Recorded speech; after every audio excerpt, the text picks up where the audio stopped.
Bismillahirrahmanirrahim. Assalamualaikum warahmatullahi wabarakatuh. Alhamdulillah, alhamdulillahirabbil alamin, wassalatu wassalamu ala asrafil anbiya'i wal mursalin wa ala alihi wa sahbihi ajma'in.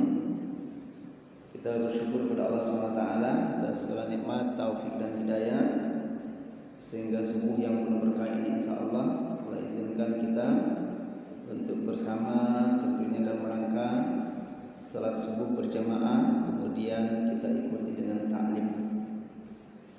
Selawat dan salam ke junjungan kita Rasulullah SAW. Mudah-mudahan kita mendapatkan syafaat di yaumil qiyamah. Amin amin ya rabbal alamin. Yang saya hormati Bapak Ibu segenap pengurus yang hadir pada subuh hari ini. Pada pagi hari ini sebelum berangkat kita diuji oleh Allah dengan cuaca yang buruk, agak mendung. Namun ternyata geliat iman itu selalu ada dalam diri kita insyaallah, sehingga kita siap untuk berangkat memenuhi panggilan Allah. Ini luar biasa. Karena inilah panggilan yang terbaik yang kita diundang oleh Allah Subhanahu wa taala. Dan panggilan ini dikasih tahu, panggilan subuh jam 5 misalnya, panggilan zuhur jam 12:30, panggilan asar jam 4 kurang. Nah, begitu juga salat yang lain. Berarti panggilan itu adalah panggil yang terjadwal. Tetapi ada masanya panggilan itu tak terjadwal. Nah, kapan itu? Di waktu Allah berkehendak untuk memindahkan kita dari alam ini ke alam berikutnya, pasti yang keempat, yakni alam kubur. Nah, ada saatnya. Nah, inilah momen yang terbaik hari ini. Kita masih diizinkan oleh Allah untuk hadir di majelis ilmu ini. Untuk apa? Untuk persiapan hari berikutnya.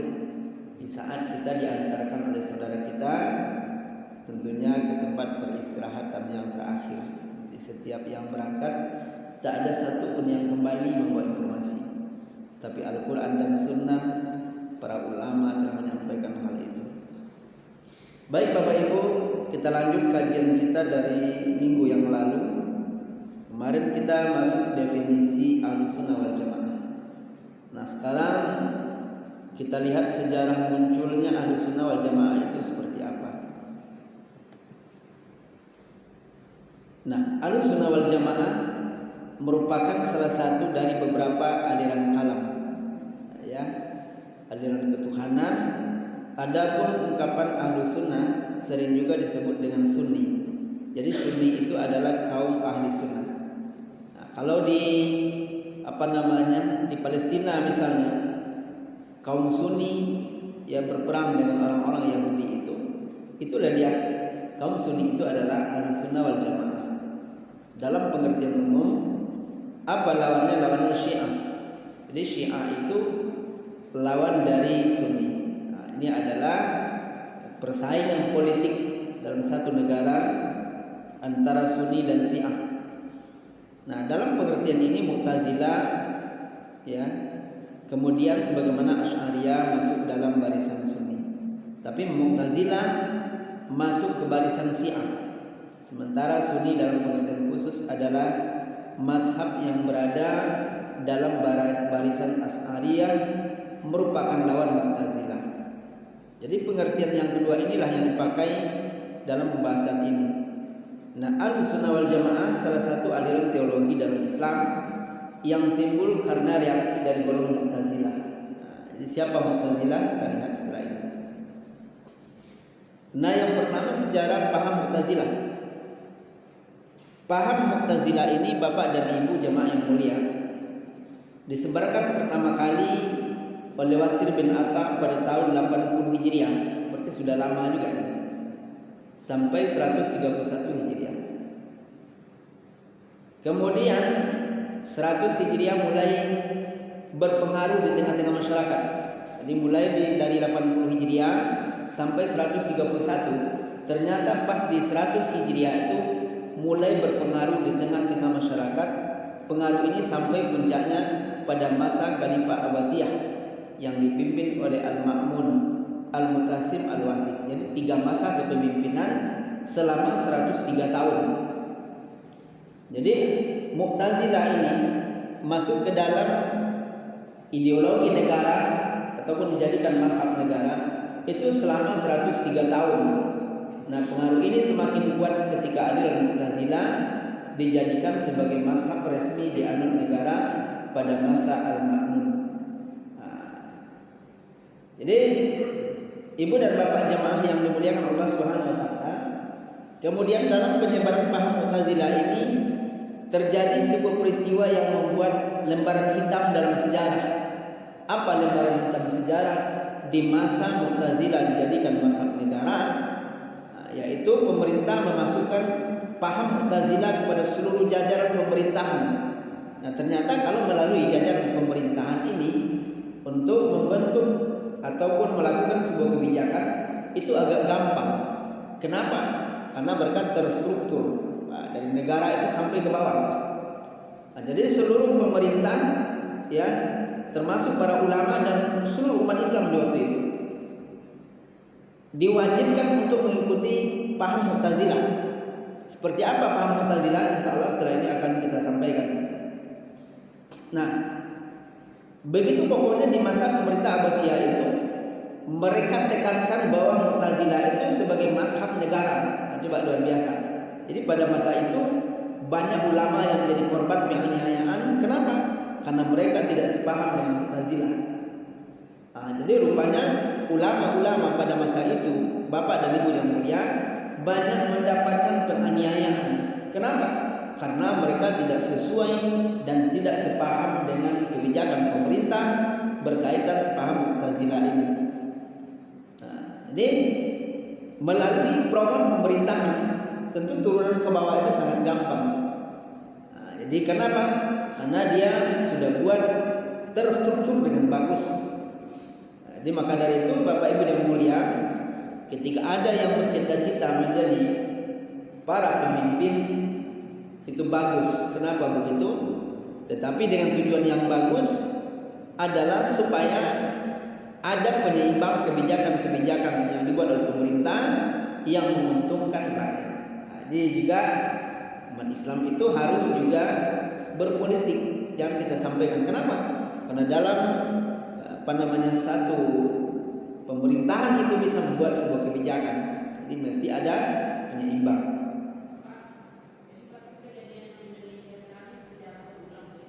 Iya, walau alam kondisi hari ini.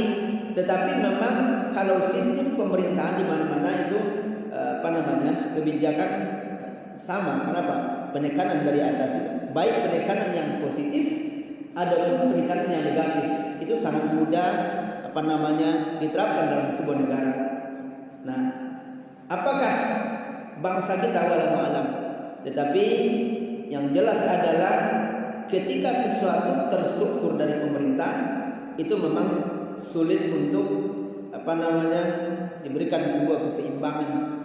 Sama salah satu contoh vaksin nanti misalnya. Ketika pemerintah menetapkan seluruh masyarakat itu wajib divaksin. Nah, jika tidak akan mengalami mungkin barangkali ada denda, ada ini segala macam. Tentu sulit untuk diatasi. Kenapa?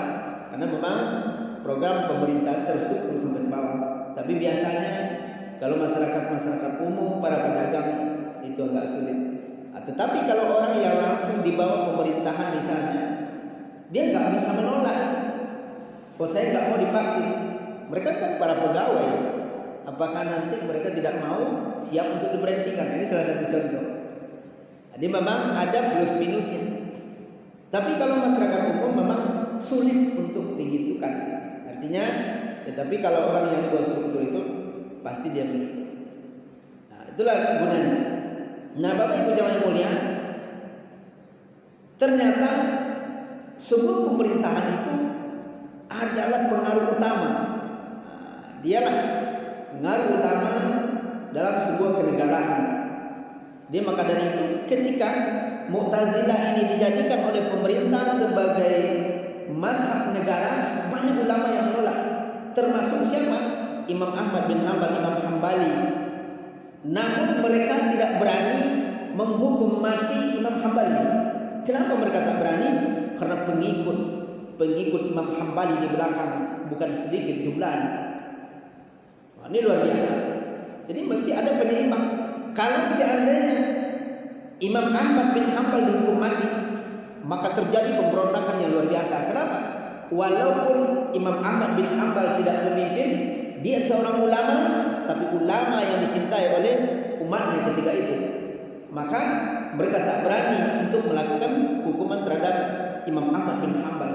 Tapi penganiayaan secara pribadi ada, tapi mereka tidak sampai melakukan menjatuhkan memvonis hukum terhadap Imam Ahmad bin Hambal. Jadi ternyata ulama itu penting, ya bu. Nah, ulama punya pengikut yang luar biasa. Jadi maka dari itu jangan sampai salah menetapkan sebuah hukum terhadap para ulama. Kenapa? Mereka punya pengikut. Nah, kalau Islam itu sudah terpanggil untuk jihad, dia berpikir bagaimana mendapatkan kematian yang husnul khatimah. Itu luar biasa. Nah, beda dengan kalau orang tujuannya berperang, tujuannya misalnya berjihad hanya untuk menang, itu tidak semua orang yang berani. Tetapi umat Islam kelebihannya adalah ketika dipanggil untuk jihad, dia mengatakan kematian itulah yang ditunggu. Nah, makanya orang takut. Maka dari itu, itulah pentingnya ulama. Jadi Ahmad bin Hambal itu termasuk ya ulama yang hidup di masa itu. Nah, Bapak Ibu jamaah yang dimuliakan Allah SWT, kemudian kita lihat berakhirnya paham Mu'tazilah sebagai mazhab resmi negara. Nanti insya Allah akan saya paparkan seperti apa Mu'tazilah sebentar lagi ya Bu Pak. Jadi berakhir paham Mu'tazilah sebagai mazhab resmi negara. Tatkala pemerintahan Presiden Abbasiyah dipimpin oleh Al-Mutawakkil 232 sampai 247, kurang lebih 15 tahun dia memimpin. Akhirnya dia menggantikan posisi Al-Wasit, juga didukung oleh pengikut Imam Ahmad bin Hambal. Maka Al-Mutawakkil membatalkan paham Mu'tazilah sebagai mazhab negara ketika itu. Nah, coba bayangkan ketika Al-Mutawakkil jadi presiden, dia rubah bahwa paham Mu'tazilah tadi dia cabut dari negara.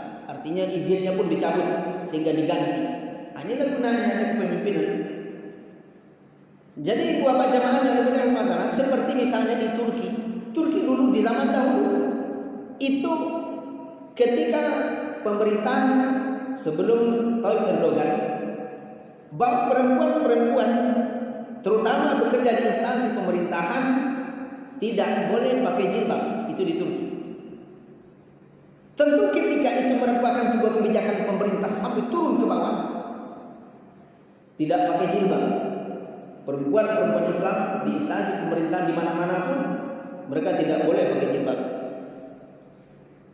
Tetapi di masa Tayyip Erdogan menjadi pemimpin ketika itu, dia balikkan fakta itu. Apa faktanya? Ketika dia menjadi presiden, seluruh perempuan muslimah wajib pakai jilbab di negara. Nah, itulah gunanya. Berarti kebijakan dalam sebuah negara itu sangat penting sekali. Jadi jangan sampai kita, saya golput aja lah, tak usahlah saya memilih. Jangan. Kenapa? Walaupun mungkin barangkali perjuangan itu belum berbuah, tapi ada masanya nanti perjuangan itu akan dinikmati oleh anak-anak keturunan kita. Maka dari itu berikan pemahaman pada mereka dan berikan pemahaman pada saudara kita. Kita ikut dan turun andil dalam menentukan pilihan pemimpin di bangsa ini. Nah, ini penting. Nah, kita belajar pada masa lalu. Ketika pemerintah buat sebuah kebijakan, tentu tidak kuasa kita. Mereka punya aparatur yang kuat, mereka punya tentara, mereka punya kepolisian misalnya, tentu lebih kuat. Jadi maka dari itu inilah PR kita. Apa saja bentuk-bentuk ajaran Mu'tazilah yang menyimpang menurut Ahlussunnah wal Jamaah? Yang pertama adalah mereka berpendapat bahwa akal itu lebih tinggi dari Al-Quran. Ini kata Mu'tazilah, akal lebih tinggi dari Al-Quran dan Sunnah. Apabila suatu hal dapat diterima oleh akal, maka hal tersebut sesuai dengan Sunnah. Tapi apabila tidak terjangkau oleh akal mereka, mereka akan menolak meskipun hal tersebut terdapat dalam Al-Quran dan hadis. Jadi mereka mengutamakan akal dibandingkan wahyu. Inilah sedikit melencengnya akidah Mu'tazilah ini. Nabi tidak percaya itu di akhirat nanti siratal mustaqim terbentang di antara surga dan neraka dan surga itu. Dia nggak yakin, nggak masuk di akalnya. Apalagi jembatannya kecil ini segala macam. Mu'tazilah tidak. Padahal Al-Quran menyampaikan, sunnah-sunnah menginformasikan, tapi mereka tak pakai itu kalau tidak masuk akal. Berarti akal dijadikan adalah tolak ukur dalam kehidupan. Nah, inilah Mu'tazilah ini. Nah, dia tidak percaya dengan yang gaib. Kemudian dia tidak percaya dengan sifat Allah Subhanahu wa taala. Sami', basar, kalam juga percaya. Nah, inilah kerusakan Mu'tazilah sampai menjadi mazhab negara. Andai kata ini terus berlangsung, apa kira-kira yang terjadi? Ini di masa Khalifah Abbasiyah, setelah Khalifah Bani Umayyah. Kalau Bani Umayyah dia banyak memperluas wilayah, tapi Abbasiyah ini sudah benar pemerintahan, tetapi sedikit dicampur oleh paham namanya Mu'tazilah. Nah, ibu bapak jamaah yang dimuliakan Allah Subhanahu wa taala, tentu sesuatu tidak akan bisa dijangkau oleh akal. Ada yang mesti kita hanya beriman saja. Kalau diceritakan kepada Mu'tazilah Nabi itu Isra Mi'raj, dia tidak percaya itu. Bagaimana Muhammad itu dari Mekah ke Palestina, Masjidil Haram ke Masjidil Aqsa, begitu jauh naik ke langit yang ketujuh, tidak masuk di akal. Kata, jadi Mu'tazilah tidak percaya itu. Kita kenapa percaya? Karena beriman kepada Allah, beriman kepada Rasul. Kalau Rasul menyampaikan, ya sudah, berarti insya Allah itu benar. Kemudian yang kedua adalah mereka mengatakan Al-Quran itu makhluk. Dia tidak mengatakan Al-Quran itu kalam Allah. Dia tidak mengatakan firman Allah, tapi dia mengatakan Al-Quran itu makhluk, bukan ada urusan sama Allah. Nah, ini dia. Kemudian yang ketiga adalah mereka menolak takdir. Takdir dia tolak. Pendapat Mu'tazilah bahwa semua yang terjadi di alam ini disebabkan oleh usaha manusia, tidak melibatkan Allah Subhanahu wa taala. Kenapa orang ini kaya? Ya usahanya sendiri. Dia yang berjuang, dia yang mencari. Dia tidak terfikir siapa yang memberikan rezeki itu. Tapi dia mengatakan semuanya itu tangan manusia. Kenapa orang ini sakit akhirnya meninggal? Itu masalahnya dia tidak menjaga kesehatan. Jadi dia tidak mengkaitkan kepada Allah Subhanahu wa taala kesehatan dengan ajal yang ditetapkan oleh Allah. Nah, ini dia salah satu bentuk penyelewengan. Tetapi Bapak Ibu jamaah yang dimuliakan Allah Subhanahu wa taala, kalau Ahlussunnah wal Jamaah, kita selalu Ahlussunnah wal Jamaah, tentu pedoman kita adalah Al-Qur'an dan Sunnah. Kemudian baru pendapat para ulama. Jadi sumber hukum itu Al-Qur'an, hadis, ijma' para ulama, qiyas. Ini dia. Kalau Mu'tazilah dia tidak pakai itu. Nah, kemudian dia memang terjadi, ada Rasul menyampaikan dalil tentang perpecahan umat. La ya'tiyanna 'ala ummati ma ata Bani Israil hasban na'li bin na'li hatta in kana minhum man ata ummatu alani, sampai berikutnya. Jadi sesungguhnya akan datang pada umatku suatu saat perpecahan yang datang pada Bani Israel, terompah saling berhadapan. Sehingga jika di antara mereka kaum Bani Israel maksudnya terdapat seorang yang menyetubuhi ibunya sendiri secara terang-terangan, kemudian niscaya dari umatku terdapat orang yang melakukan hal demikian, dan sungguhnya Bani Israel terpecah menjadi 72 agama, sedangkan umatku kata Nabi akan terpecah menjadi 73 golongan, 73 agama. Siapa satu golongan itu ya Rasul? Rasul menjawab, agama yang aku dan para sahabat telah menetapinya, agama Islam, Ahlus Sunnah wal Jamaah. Hadis dari Imam Tirmizi. Jadi ternyata perpecahan itu sudah digambarkan oleh Rasulullah bahkan sampai 73. Tapi dari 73 itu satu yang diikuti oleh Rasulullah yang selalu mengikuti sunnah Nabi. Itulah Ahlus Sunnah wal Jamaah. Insya Allah mudah-mudahan kita berada dalam barisan itu. Kenapa? Karena kita tetap berpanduan kepada Al-Quran, Sunnah, dan juga ijma' para ulama. Nah, sedikit lagi, tidak apa-apa Ibu, Pak, kita tambah sedikit ya karena tanggung. Kemudian tokoh pendiri Ahlussunnah wal Jamaah. Siapa tokoh pendiri Ahlussunnah wal Jamaah? Yaitu Abu Al-Hasan Al-Asy'ari, dilahirkan pada tahun 260 Hijriah. Sejak masih muda, Abu Hasan Al-Asy'ari telah ditinggal wafat oleh ayahnya. Ayahnya meninggal ketika dia masih kecil. Kemudian atas wasiat ayahnya Abu Hasan Al-Asy'ari dipasrahkan untuk menimba sanad hadis kepada Syekh Zakaria Al-Saji, salah satu ulama yang terkenal dengan kepakaran ilmu hadis dan ilmu fikih, yang juga murid terbaik Imam Ahmad bin Hanbal. Ini Imam Ahmad bin Hanbal itu merupakan rujukan guru yang juga luar biasa, Imam Hambali. Walaupun dia murid Imam Syafi'i, tapi ilmunya juga luar biasa. Nah, selain itu Abu Hasan Al-Asy'ari juga mengambil sanad hadis kepada Abu Kalaf Al-Jahmi, kemudian Muhammad Yaqub bin Mukhri, Abdurrahman bin Ka'ab Al-Basri, ya, juga banyak gurunya. Nah, ibu bapak jamaah yang dimuliakan Allah Subhanahu wa taala, namun Abu Hasan Al-Asy'ari sebelum dia membangun Ahlussunnah wal Jamaah ini, sebelum dia mendirikan Ahlussunnah wal Jamaah ini, maka dia ternyata juga pengikut Mu'tazilah. Tetapi setelah dia pelajari banyak penyimpangan dan kesalahan, makanya beliau mengembalikan ajaran itu merujuk kepada Al-Quran dan Sunnah. Padahal Abu Hasan Al-Asy'ari ini 40 tahun lamanya dia berada di mazhab Mu'tazilah. Bahkan beliau menjadi seorang imam di situ. Berapa lamanya? 40 tahun.